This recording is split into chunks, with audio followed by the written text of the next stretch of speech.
Hey students, there were a lot of questions about how to make a pedigree chart for your discussion board post for this week, so here is just a quick video to explain how to do this.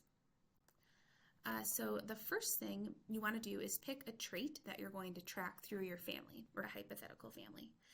Pedigree charts are just showing inheritance of a trait that is genetically encoded. So it's going to work best if you pick a trait that is monogenic, meaning it's only controlled by a single gene and that has simple dominant versus recessive inheritance. So some examples of monogenic traits that would be good for this would be something like attached earlobes. So that's also good because you could look at pictures of your family and see who has attached versus detached earlobes. Freckles on the face, color blindness, polydactyly, which is like being born with extra fingers or toes. Those are all good options. If you want some more examples, this website, which you can see the URL right here, has some good examples. I'm going to do freckles on the face because I have freckles and they get more pronounced during sunlight, which is a monogenic simple trait, and it's also something where I can look at photos and remind myself about who has that trait and who doesn't. So it's a good one to pick for this assignment. Okay, so now the next thing you're going to do is essentially make a family tree.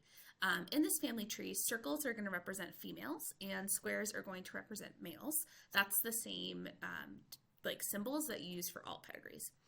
For this, you don't have to use your own family. It could be like a celebrity family or a friend's family, whatever. I just wouldn't recommend making up a family because if you make something up, then it might not follow the real inheritance pattern. Okay, so I'm going to make my little family tree. So I'll start with myself as a circle because I'm female.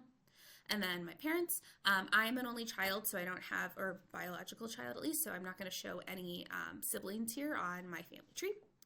And then my dad's parents, so my maternal grandparents, and my mom's parents, maternal grandparents.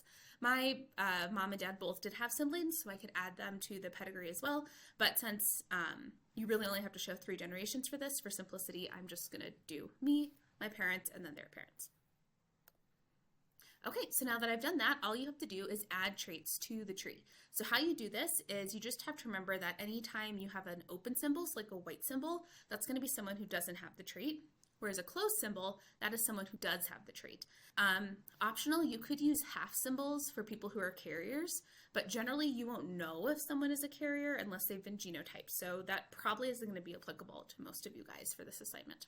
So the trait I remember, or the trait I picked, remember, is freckles. So this would be my key of what these symbols are going to mean. Filled in symbols are going to mean people who get freckles, like more freckles in the sun. And then open symbols will be people who don't have freckles. So to start, me, I do have freckles and I definitely get more freckly in sunshine. And my dad, he doesn't tend to get more freckly as he gets sun, but my mom does. So my mom and I are very similar in that way. So I would fill in my mom's symbol as well, but then leave my dad's symbol open. My dad's grandparents, they also are similar to him in that they don't get freckles, so I'm going to leave their symbols open. And then for my mom, her dad, so my maternal grandfather, he also gets very freckly. And then my maternal grandmother, she actually passed away before I was born, and so I'm not sure because I never met her, and there's not a lot of photos of her around. So I'm just going to leave a question mark for that symbol to represent that I'm not really sure about that person's phenotype. Okay. And there we go. Now you have made your pedigree. That's it. That's all you got to do. It's essentially just a family tree that shows inheritance of a trait through multiple generations. I hope that helps. And if you have any questions, make sure to reach out.